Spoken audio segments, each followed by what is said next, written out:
Tell us about South Carolina. Tell us about what it's like to make that transition from high school to college. Tell us about getting on the field at South Carolina or the challenges with getting on the field at South Carolina. Yeah. Oh, yeah, absolutely. With me, I never had no fear. So coming from high school to college, it wasn't really a big transition because I always welcome new challenges. That's who I am. The only thing that was different is just managing your time. And you really didn't have no social life. It's football, study hard, eating, football, study hard, weightlifting, eat. That's it.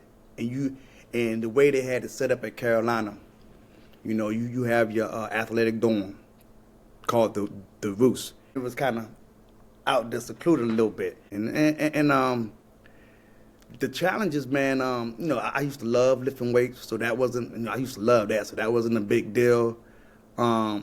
Getting up early, things like that, that wasn't a big issue either, that wasn't a big, because we got up early to do something that I like, which was lifting weights. Okay. You see what I'm saying? So that wasn't really a challenge for you, right? Because No, it wasn't really a challenge for me. Now, I'm going to tell you what was, though, because I had to go, when they accepted me, they have this thing, and they still do it today, like you got your first session of athletes come in, then your second session. So I was with the first session, right? So I'm already have a head start before the other recruits in my class come in. Okay. So they only brought in one running back for that tour day, which was me. Now check this out. I said, okay, so I'm gonna be getting all the reps, everything. But now it's about 90 degrees in Columbia, South Carolina, 95. And I'm nobody here I'm looking at other position groups. They got about 4 or 5 kids, to get rest. It's just me. Now, looking at it now, I could look at it like, man, that was a great opportunity. I'm getting all the reps. Ain't nobody there battle on me. I could get everything, learn, boom, boom, boom. I didn't, that right there, kind of look back at it like, I think I dropped the ball on that because I didn't take full advantage of it because, man, when I used to get tired, like I told you earlier in the show, what was it? I said my wind would suck. I used to get tired real fast. My wind was real bad. And when they had me out there, Coach Hickson, when he had me out there doing those drills and stuff, man, I used to get tired. But I think he knew that because me being a trainer now, that's what I do to some of my kids too. He was trying to break me. He knew I was tired. He knew I didn't get he'll give me a minimum rest and get back, blow that whistle, get back at it. I'm like, God, and he almost did break me because I'm like, man, I can't do this. I'm tired. I'm about to, I'm saying, I'm tired. Mm-hmm. And so what I started to do, man, I used to pace myself, meaning that everything had to be 100%, but I was conserving my energy because I knew I was the only back. There was nobody else there but me. I was the only running back recruit there in the early signing day. Gotcha. So I had to conserve my energy, which he had, come on, run.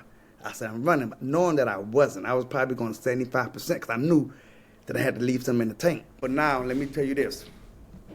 When everybody came in, this what really got me. This what really kind of shook everything up for me, to be honest with you, is that all my years playing football, started at 5, I never set the bench. I didn't even know what a bench looked like. I don't think I ever touched the bench when I was coming up, you know what I mean? Like literally, I never sat down. And when them other guys got there, man, that's what hit me. Because everybody in college, D1, gonna be just like you or better.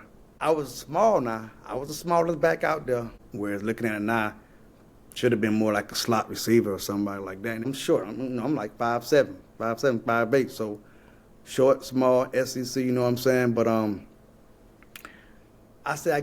wouldn't say I got jumped, but there was other guys, older guys in there in front of me. Okay. And I didn't know anything about a red shirt. I didn't know nothing about a red shirt. I didn't even understand what that was. Wait a minute. Wait. So none of the coaches that you had growing up, did you go to any camps? Nobody around you ever explained red shirts or anything like that to you? No, for one thing, there was no camps. No, there were no camps, man. You didn't go to no camps. But remember, You got to remember this. I was like the star players. When I went there, I'm thinking I'm going to play from the jump. I'm a true freshman. I'm going to get in from the jump. I ain't red shirt and I ain't doing nothing.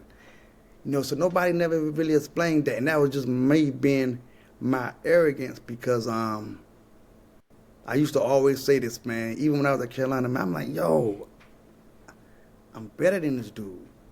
Like, I'm better than him. I'm stronger than him. But you know what, though? You know what they had that I didn't have? What's that? They understood the playbook. I remember a couple of times I got in there, boy. I was like, okay, who do I block? Where I'm going?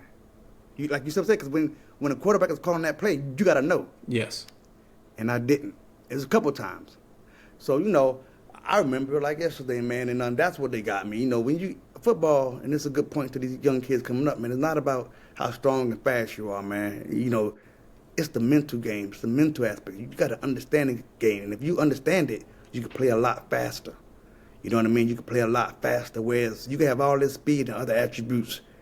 And if you don't know, but you're going to play slow because you're going to be second-guessing yourself.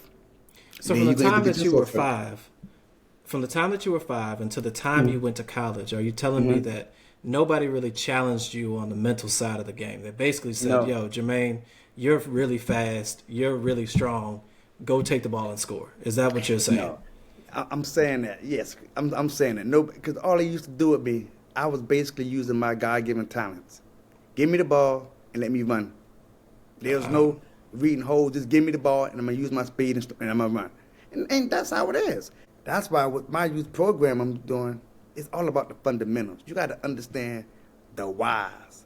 Why are you doing this? Man, I see a lot of youth football organizations, what they'll do, they'll take their best athlete, they'll run them right, they'll run them left. Yep. That's it. That's all they do. There's no okay, reading coverages or just kind of just understanding football. Why I'm doing this?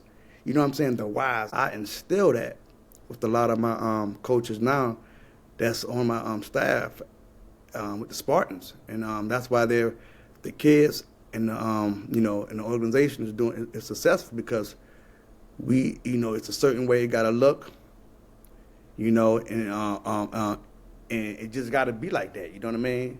You got to look a certain way, and that's why I try to instill into all my coaches that we got to teach these kids the fundamentals, bring that thing back to the fundamentals and development of football, the whys, why I'm doing it.